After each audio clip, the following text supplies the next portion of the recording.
Hey, it's Soul, and we're going to cover a topic as old as dirt and probably no less cringy than anyone else's takes, but what needs to be fixed in World of Warcraft? I guess more specifically, what are like foundational moves that WoW needs to make to improve itself more? If you're looking for conversations about things like 10 man or flex mythic or removing raid difficulties as if that'll get more people playing, you're not going to find that sort of conversation here.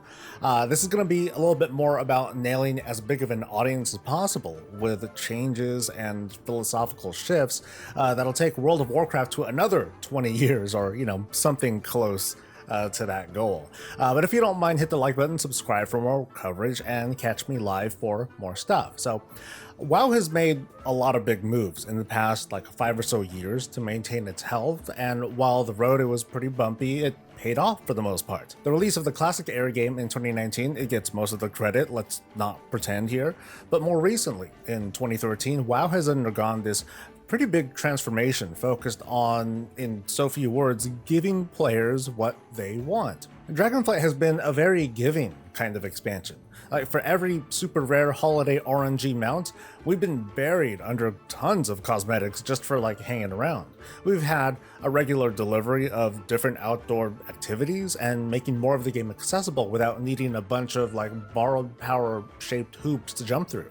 Pure solo players can run dungeons now. The next season of WoW is carving out a much bigger space for players to get the best gear without even necessarily taking on the biggest challenges. And Season of Discovery has been the mix of old and new stuff that players are eating up with each of its phases. So it's one thing to get bored or to feel unengaged, but we can't deny that we're being, if nothing else, invited back into World of Warcraft over and over again. On the classic side of WoW, Season of Discovery, like all things, has had its ups and downs, but overall, it's been a pretty good experience. What the team needs to do now, I think, is a lot of listening and making considerations. Because lots of players, they want fresh realms to stay in as Cataclysm comes to town, and they've been pretty upset as the classic era did not leave behind a standalone TBC server.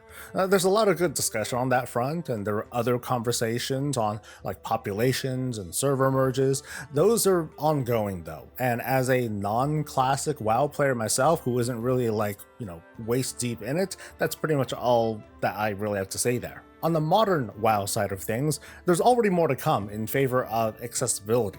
Delves are going to be the solo player's path to higher level gear in the upcoming expansion.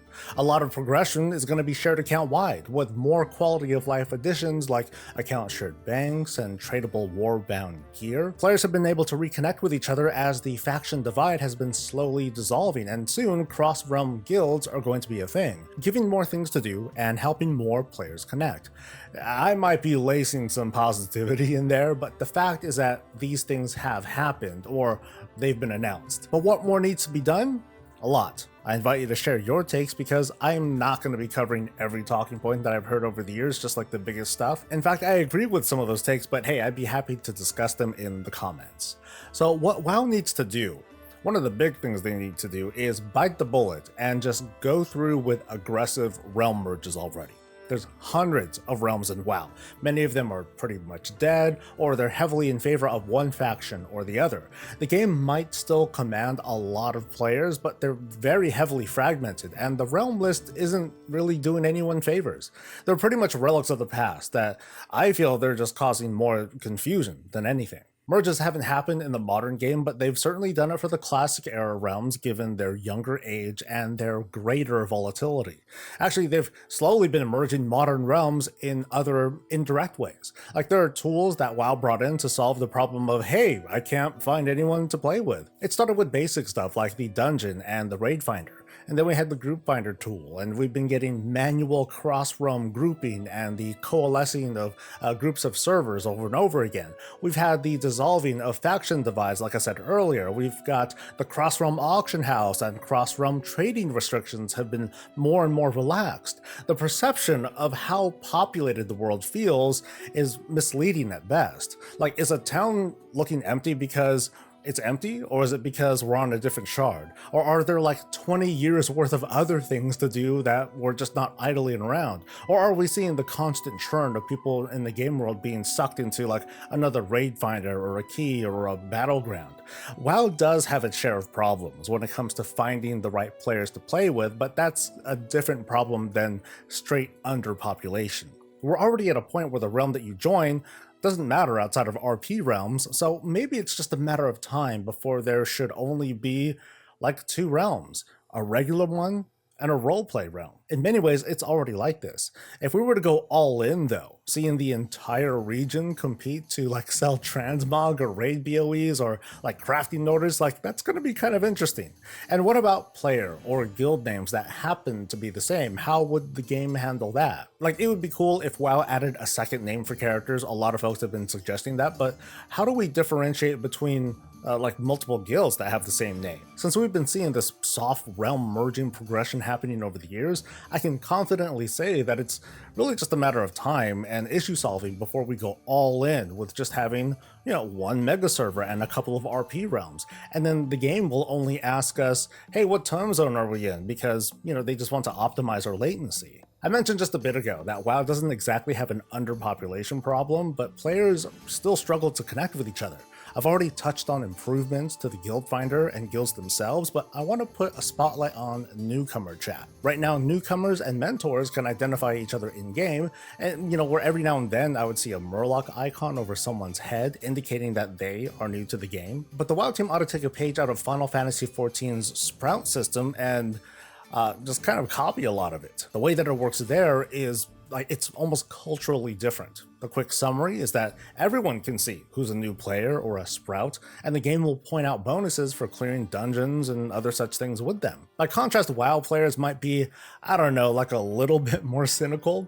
Like there are legit fears that if you queue up in let's say a leveling dungeon and your tank was identified as a new player, oh man, folks would want to leave, or they would just kind of haze that new player by blowing through content and pulling for them and, otherwise making that experience not feel so great.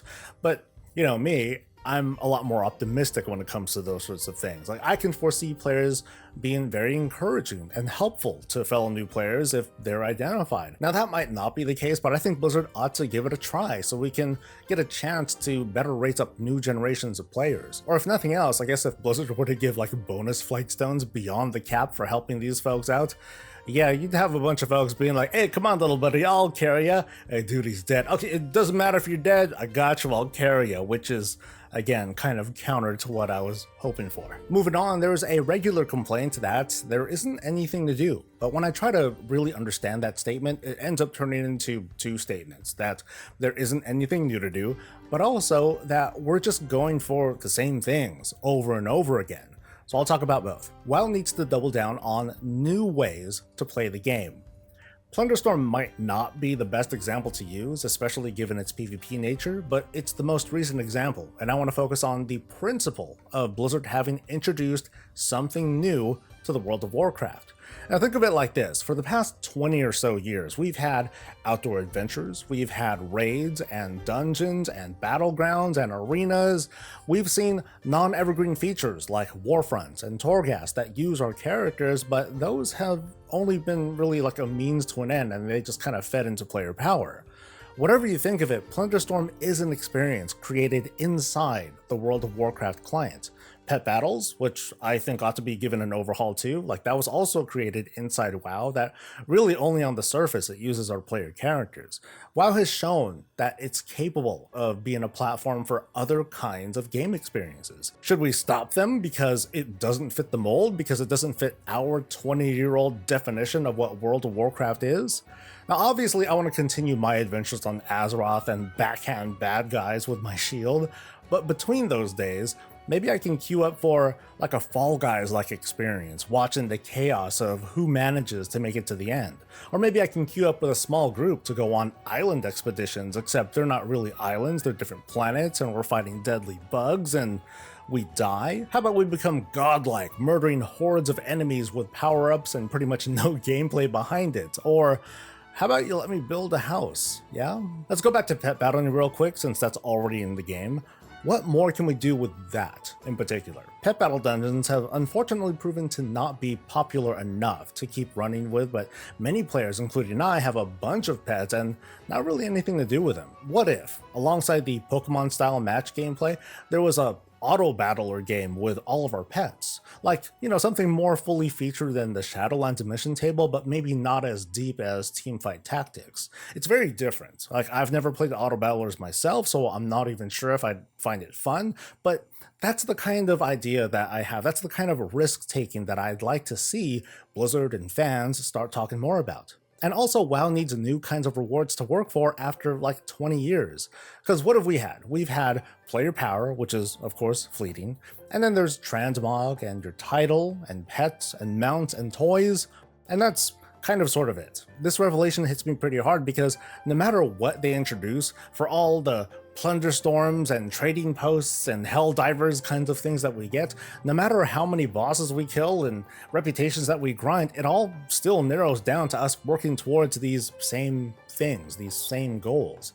One thing WoW changed up a bit with Dragonflight though was to give us mounts that could be customized. So while it's not like a new thing, it is an evolution of an old thing, and I think it turned out pretty well. Instead of farming for mounts, we farmed for mount customizations and armor colors and hair and horn types. So the way that we earn those appearances can be at least slightly different and slightly more spread out. We're getting more of that in the World Within, but unfortunately it's not enough. I've suggested that all races should have a new updated racial mount that can be customized. Like, that would be really neat. And it does a lot towards making our race choice feel more unique. So, again, that'd be one example of overhauling current rewards. And here's some other examples of things, and warning, these are crap. These are different things, so naturally there's going to be resistance. And, this isn't WoW, I don't like it, so no one's gonna like it. And that's okay. We're just spitballing ideas here. Please forgive me. I've mentioned this before. Emotes sound kind of hokey, but they're a big hit among people who are interested in them. And I could say the same for pretty much any cosmetic in WoW. Emotes, they help to add personality to our characters. It would be really unnerving in PvP when you're defeated and your enemy does a goofy pose or a dance, but it would feel great from the other side. Roleplayers would jump for these with new poses and expressions. In fact, some toys are really emotes with really long cooldowns. Certain poses only happen with toys, so why not move these over to an emote command list that we can slowly fill out just like any other collection? It feels like something that really should have been in the game for a long time. Like, imagine craftable glyph emotes, or emotes that are previewed and offered on the trading post, or how about a special emote to celebrate the completion of a really long quest line or some achievement meta.